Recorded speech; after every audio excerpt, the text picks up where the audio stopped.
কি হওয়ার? আমি কিন্তু আপনাদেরকে জিজ্ঞাসা করব, আপনারা যদি উত্তর দেন তাহলে মনে করব আমার ওয়াজ আপনারা শুনতেছে, না হলে মনে করব আমার ওয়াজ আপনাদের ভালো লাগতেছে না। তাহলে 1 নাম্বার বলেছিলাম, নারী হোক আর পুরুষ হোক প্রত্যেককে গুণ থাকতে হবে কয়টা? 10টার মধ্যে প্রথম গুণ কি বলেন তো? মুসলমান হওয়া। এখন মুসলমান হতে গেলে গুণ থাকতে হবে আবার 13টি। বলেন তো কয়টি? এখন মুসলমানের গুণগুলো আমি আপনাদের সামনে বলবো। আল্লাহ রাব্বুল আলামিন বলেন, এই পৃথিবীতে যারা প্রকৃত মুসলমান হবে এদের গুণ থাকবে 13টি। 1 নম্বর গুণ বলল আল্লাহ পাক, ওয়া ইবাদুর রাহমানিল্লাযীনা ইয়ামশুনা আলাল আরদি হাওনা ওয়া ইযা খাতাবাহুমুল জাহিলুনা ক্বালু সালামা।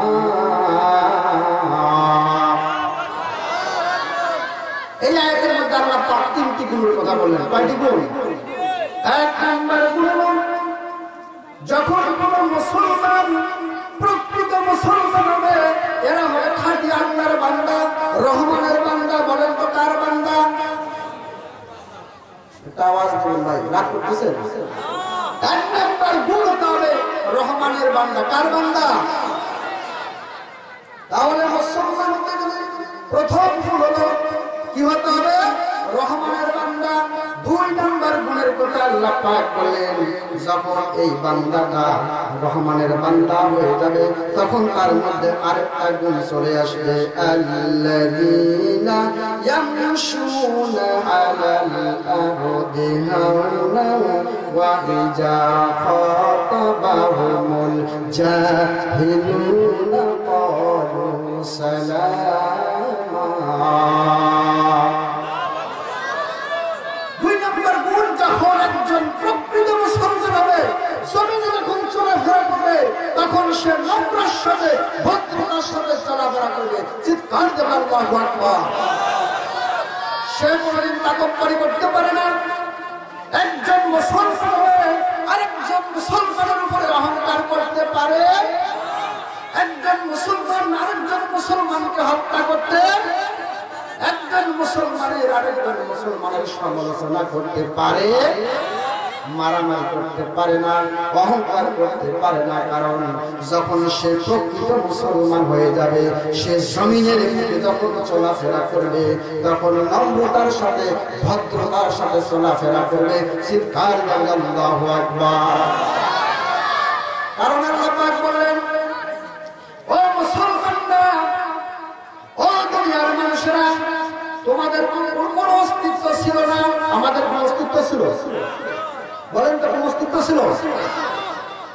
আল্লাহ পাক বলছেন, কাইফা তাকফুরুনা বিল্লাহি আমওয়াতান ফাআহইয়াকুম সুম্মা ইউমীতুকুম সুম্মা ইউহয়িকুম সুম্মা ইলাইহি তুরজাউন। যারা প্রকৃত মুসলমান এরা কোনদিন আল্লাহর সঙ্গে নাফরমানি করতে পারে, কোনদিন কুফরি করতে। কারণ আল্লাহ পাক বলছেন, ওয়া কুনতুম আমওয়াতান, তোমরা তো ছিলে নিষ্প্রাণ, তোমরা ছিলে মৃত্যু, তোমাদের কোনো অস্তিত্ব ছিল না। আমি তোমাদেরকে ফাহিয়াকুম, তোমাদেরকে জীবিত করলাম, এরপরে আমি তোমাদের আবার মৃত্যু করব। সুম্মা ইউহয়িকুম, আমি আবার তোমাদেরকে একদিন তুলব। সুম্মা ইলাইহি তুরজাউন, আবার আমার কাছে ফিরে আসতে হবে। কার কাছে ফিরে যেতে হবে? তাহলে আমরা এই পৃথিবীতে আসছি চিরদিনের জন্য, থাকার জন্য এসেছি নাকি? বলেন, আর আওয়াজ দিয়ে বলেন আসছি নাকি? আমাদের দাদারা অনেকের এখন আছে না নাই? অনেকে চলে গেছে, অনেকের বাবাও নাই, এরকম আছে না নাই? চোখের সামনে কতজন চলে গেছে, কথা বলেন ঠিক কিনা? অথচ আমাদের অহংকার, আমাদের তাকব্বুরি, আমাদের মুসলমান দেখলে মনে হয় আমরা এই পৃথিবীতে চিরদিন থাকবো, কথা বলেন ঠিক কিনা? এই পৃথিবীতে সর্বপ্রথম প্লিজ কথা বলেন ঠিক কিনা? আল্লাহ রাব্বুল আলামিন যখন আদম সৃষ্টি করার জন্য প্রস্তুতি গ্রহণ করলেন, আল্লাহ পাক চারজন প্রধান ফেরেশতাকে ডাক দিলেন। কয়জন? হযরত জিবরাইল আমিনকে ডাক দিয়ে বললেন, হে জিবরাইল আমিন, যাও জমিনের বুকে গিয়ে এক মুষ্টি মাটি নিয়ে আসো। হযরত জিবরাইল আলাইহিস সালাম জমিনের বুকে গেলেন। কোথায় গেলেন বলেন তো? কারণ আল্লাহ রাব্বুল আলামিন এই পৃথিবীটাকে সৃষ্টি করলেন 6 দিনে। বলেন তো কয় দিনে?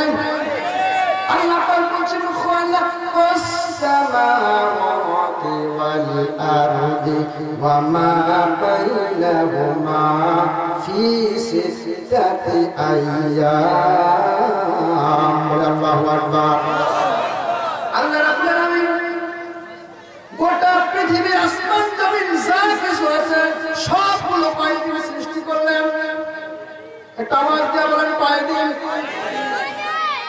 আমার নবী বলেছেন আল্লাহ রাব্বুল আলামিন শনিবারের দিনে সর্বপ্রথম এই জমিনকে সৃষ্টি করলেন।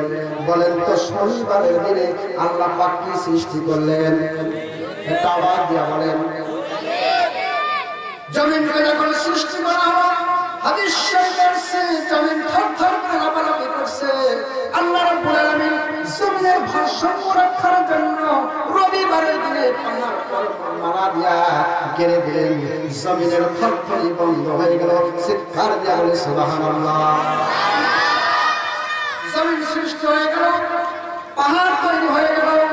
সববার দিন আল্লাহ রাব্বুল আলামিন জমিন এবং পাহাড়ের ভারসাম্য রক্ষা এবং সৌন্দর্য বৃদ্ধি করার জন্য আল্লাহ রাব্বুল আলামিন সংসারের দিনে গাছপালা সৃষ্টি করলেন।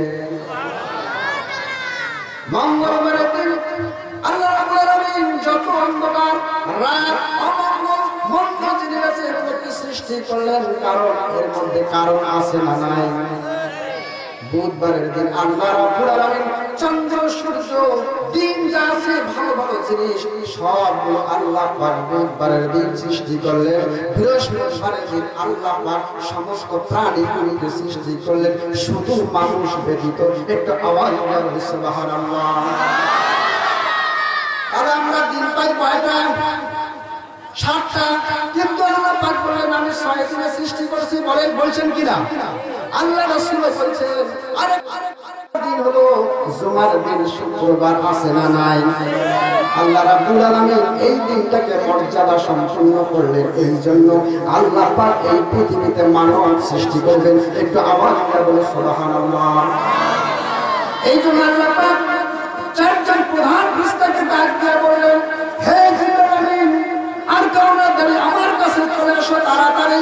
জিবরাইল আলাইহিস সালাম দ্রুত গতিতে আসলেন। বলছে আল্লাহ ভাই যাও জমিনের বুকে মাটি নিয়ে আসো। এই জাহা পিলার পাও। জিবরাইল আলাইহিস সালাম জমিনে গেলেন মাটি দেওয়ার জন্য।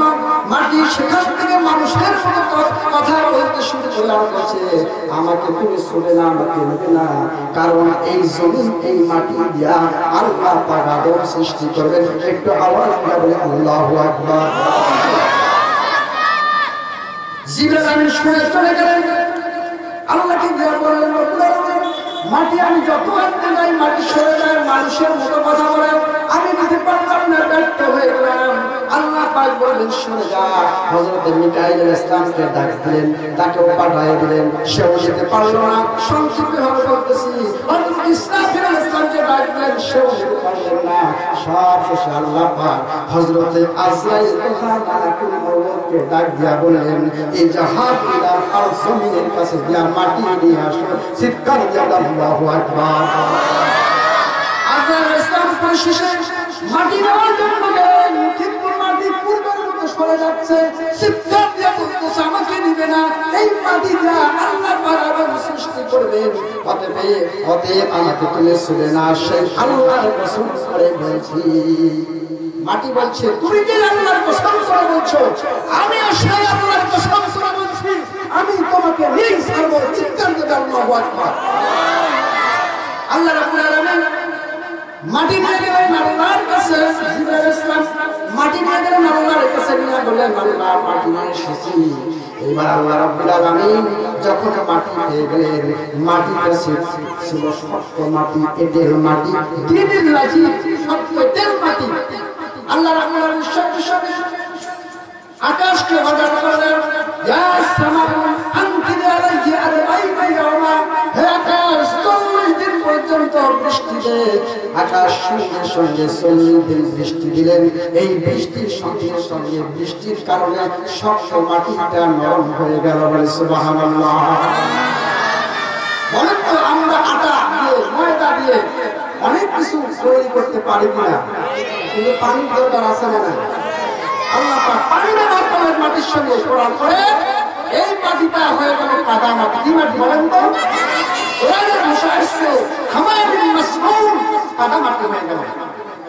আল্লাহ রাসূল বলেন, আল্লাহ তাআলা লাম্মা খালাকাল্লাহু আদামা ওয়া কানাত কুলু 60 যিরআ, আল্লাহ রাব্বুল আলামিন এই মাটিটা 60 গজ 120 হাত লম্বা আদম আলাইহিস সালামের বডি তৈরি করলেন। বলে সুবহানাল্লাহ। একটা ডাইস তৈরি করলেন, একটা প্যাটার্ন তৈরি করলেন, স্ট্রাকচার তৈরি করলেন, ফর্মা তৈরি করলেন। আপনারা দেখেন না ইটের ফর্মা আছে না? যত বড় ইট দিবে ফর্মা তত বড় ইট হবে। কথা বলেন ঠিক কিনা? আল্লাহ রাব্বুল আলামিন 160 একটা বিশাল লম্বা ফর্মা তৈরি করলেন। নবীজি বলেছেন, লাম্মা খালাকাল্লাহু আদামা ওয়া কানাত কুলুহু 60 যিরআ, আল্লাহ পাক আদম আলাইহিস সালামের বডিটাকে 120 হাত লম্বা করে দিলেন। বলে সুবহানাল্লাহ।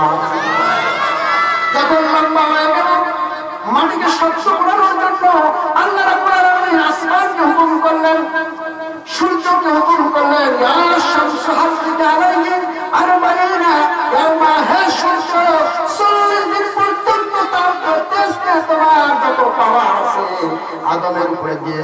সঙ্গে সঙ্গে সূর্য আকাশ থেকে কি করলো? তাপ দিয়ে দিল। আর এই তাপের কারণে পড়া মাটিতে পরিণত হয়ে গেল। সুবহানাল্লাহ। কোরআনের ভাষায় সালসালিকাল ফাখর, একটা ঠান্ডা পড়া মাটি হয়ে গেল। যখন আমরা হাড়ি পাতিল মারি, মাটির হাড়ি পাতিল কেনা হয় না, তখন আমরা এগুলো দেখি টক টক করে শক্ত আছে কিনা, না ফাটা আছে, আছে না? নাই। এইরকম করে যখন তৈরি হয়ে গেল, আল্লাহ রাব্বুল আলামিন এবার বডি তৈরি হয়ে গেল, শক্ত থেকে নরম থেকে শক্ত হয়ে গেল, পড়া মাটি হয়ে গেল। আল্লাহ পাক এবং আদম আলাইহিস সালামের মধ্যে রূহ ঢুকাইয়া দিলেন। একটা আওয়াজ দিয়ে বলে সুবহানাল্লাহ। রূহ ঢুকা দেওয়ার পরে আল্লাহ পাক ওই চারজন ফেরেশতাকে ডাক দিয়ে বললেন, কি বললেন? وَإِذْ قُلْنَا لِلْمَلَائِكَةِ اسْجُدُوا لِآدَمَ فَسَجَدُوا إِلَّا إِبْلِيسَ।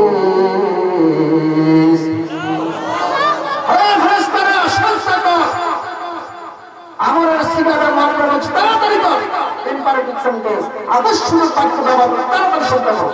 সমস্ত ফেরেশতারা তাফসীরের মধ্যে আসছে 11 ফেরেশতার সঙ্গে 70,000 ফেরেশতা আছে। বলে সুবহানাল্লাহ। তাহলে 4 দিয়ে 70 গুণ করেন কত ফেরেশতা হয়? সবাই চিন্তা করলো, কিন্তু ইল্লা ইবলিস। কেউ চিন্তা করলো না? জয় বলেন, কে করলো না? ওই ইবলিসের দল এখন আছে না নাই? আল্লাহকে চিন্তা করতে চায় না, আল্লাহর কোরআন পড়তে চায় না, আল্লাহর কোরআনের মাহফিলে বাধা দেয়, এমন ইবলিস আমাদের দেশে আছে না নাই? আল্লাহ পাক বলেন, ইস্তাকবারা ওয়া কানা মিনাল কাফিরিন।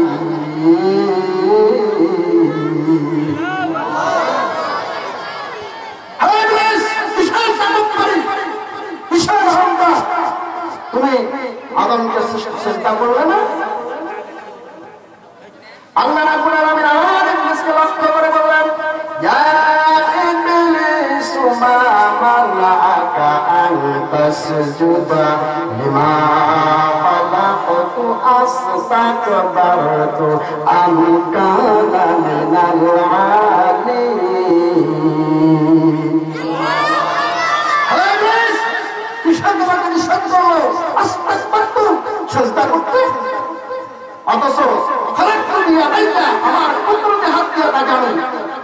তৈরি করলাম, তুমি বড় না আদম বড়?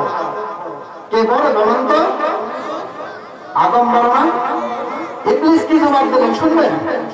ইবলিস বললেন আনা খায়রুম মিনহু, আমি সর্বশ্রেষ্ঠ, কারণ খলাকতানি মিন নার, আমাকে আগুন দিয়ে সৃষ্টি করেছেন, ওয়া খলাকতাহু মিন তিন, আমাকে আপনি মাটি দিয়ে তৈরি করেছেন, এই জন্য আমার পাওয়ার বেশি, অতএব আমি আগুনকে সিজদা করব।